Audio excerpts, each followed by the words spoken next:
Bonjour, je suis Isabelle Revue, diététicienne dans le service de diabétologie de l'hôpital Saint-Joseph et je vais vous parler aujourd'hui de l'alimentation du diabète de type 2.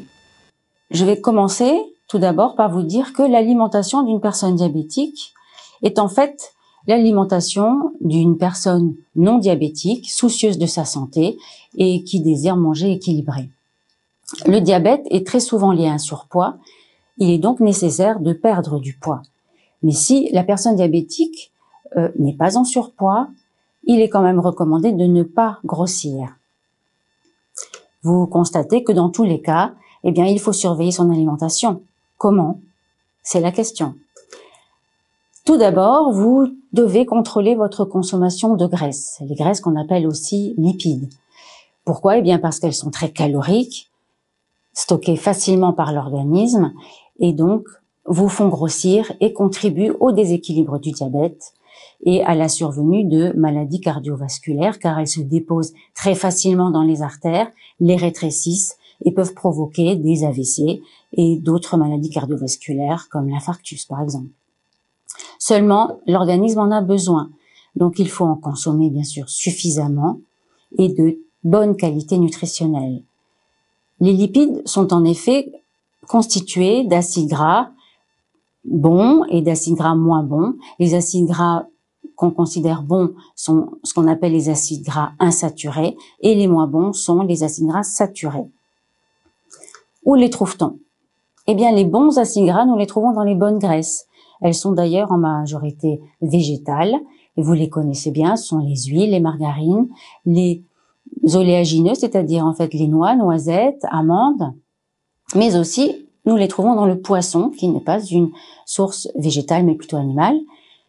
Alors comment faut-il faire? Il faut les consommer tous les jours en quantité contrôlée bien sûr et les varier car nous avons tous besoin d'acides gras différents et variés justement et vous ne trouverez pas dans une seule huile par exemple tous les acides gras dont vous avez besoin. Donc il faut les varier, utiliser l'huile d'olive, l'huile de pépins de raisin, l'huile de colza, l'huile de noix. Et en ce qui concerne la quantité, il est conseillé tout de même de ne pas dépasser 1 à 2 cuillères à soupe par repas. Les moins bonnes graisses maintenant, bien sûr, sont en majorité animales. Vous les connaissez, elles viennent de la charcuterie, des viandes, des fromages, de la pâtisserie bien sûr, on a tous fait des pâtisseries, sont composées donc d'œufs, de beurre, les viennoiseries et le chocolat qui, bien qu'il soit bien sûr sucré, est aussi très gras. Et vous avez aussi des matières grasses qui sont d'origine végétale et moins bonnes car riches en acides gras saturés qui sont les huiles d'arachide, de palme et de coco. Comment faire? Pour en consommer de façon modérée et occasionnelle, pour la charcuterie, par exemple, pour avoir des conseils concrets, 1 fois par semaine, la viande rouge plutôt 1 à 2 fois, le fromage pas tous les jours, 1 jour sur 2 par exemple, la pâtisserie bien sûr pour se faire plaisir 1 fois par semaine, les viennoiseries plutôt 1 à 2 fois par mois et le chocolat en petite quantité de temps en temps. N'oubliez pas de vous faire plaisir. Il s'agit aussi bien sûr de contrôler sa consommation de sucre. Les sucres qu'on appelle aussi glucides. Ils sont indispensables car ils sont le carburant essentiel de votre organisme comme l'essence lait pour votre voiture. Ils doivent représenter la moitié des calories de la journée, donc vous constatez qu'il faut en consommer une bonne quantité. Quels sont ces sucres? Il y a différentes sortes de sucres. Tout d'abord les sucres qui sont indispensables et que vous êtes censé consommer à chaque repas. En quantité suffisante, ça veut dire selon vos besoins et votre activité physique. Et vous les trouvez en effet dans les féculents déjà, c'est-à-dire les pâtes, le riz, les pommes de terre, les légumineuses, c'est-à-dire les lentilles, les pois chiches, les haricots secs, les légumes des Antilles aussi et d'Afrique comme l'igname, la banane plantain, le manioc, mais sans oublier les petits pois, le maïs et surtout les fruits. Et puis, il y a les sucres qui ne sont pas indispensables et qui doivent rester exceptionnels, bien sûr. Et il s'agit, vous les connaissez bien, des confiserie, c'est-à-dire les bonbons, le miel, la confiture, les gâteaux, les jus de fruits, les sodas, les boissons gazeuses sucrées. Et une chose est très importante à savoir, c'est que un verre de jus d'orange contiendra autant de sucre qu'un verre de coca. Sachez que la digestion transforme tous les glucides en glucose dans le sang. Bien évidemment, le sucre des jus de fruits ou des sodas va être transformé beaucoup plus vite que le sucre des féculents comme les pâtes et le riz.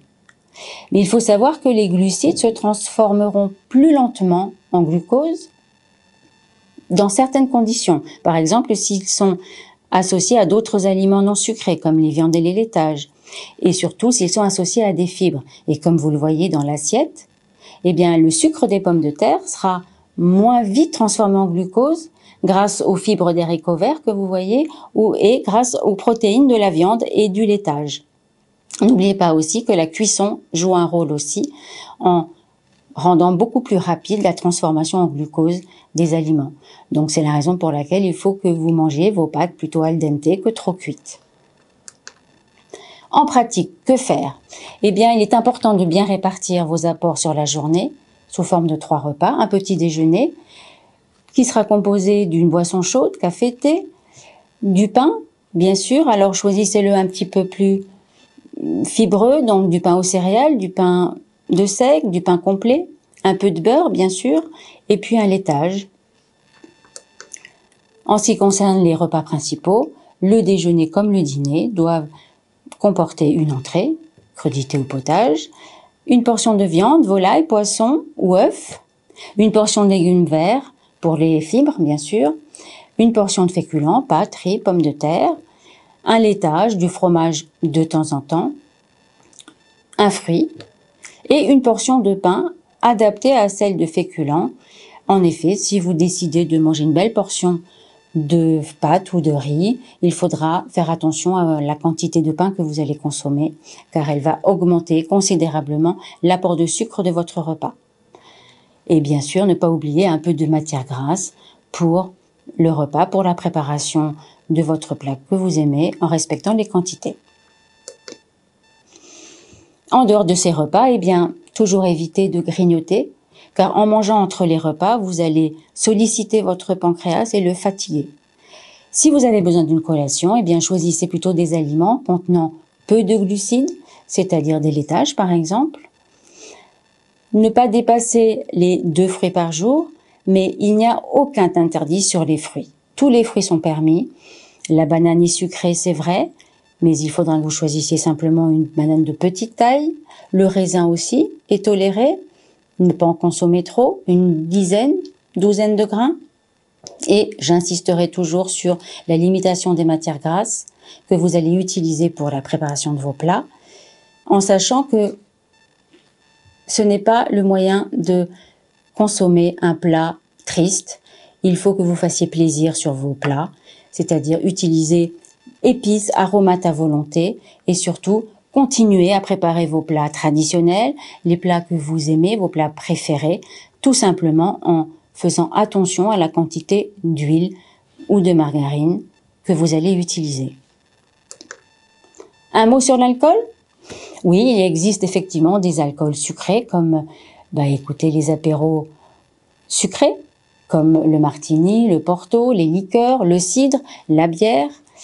Mais il existe aussi des alcools qui sont sans sucre. Vin rouge, vin blanc, sec, bien sûr, et alcool fort. Vous allez me dire qu'on peut donc boire du vin à volonté dans ces conditions? Malheureusement pas. Pourquoi? Eh bien parce que l'alcool est tout simplement très riche en calories et vous fait grossir, et que il peut aussi se transformer en triglycérides dans le sang, donc augmenter les graisses qui circulent dans votre circulation, provoquer avec le cholestérol des plaques d'athérome dans les artères, les rétrécir et provoquer encore une fois ces maladies cardiovasculaires que vous connaissez. Ce qu'il faut retenir de tout ça, c'est que vous avez compris qu'il faut contrôler la quantité de graisse et de sucre, mais les choisir de bonne qualité. Il faut équilibrer vos repas, varier leur contenu, et bien répartir tous vos apports dans la journée sous forme de 3 repas en évitant au maximum le grignotage. Et n'oubliez pas qu'en faisant tout cela, eh bien, vous méritez de faire un écart par semaine sur ce que vous souhaitez, un plat, une entrée ou un dessert.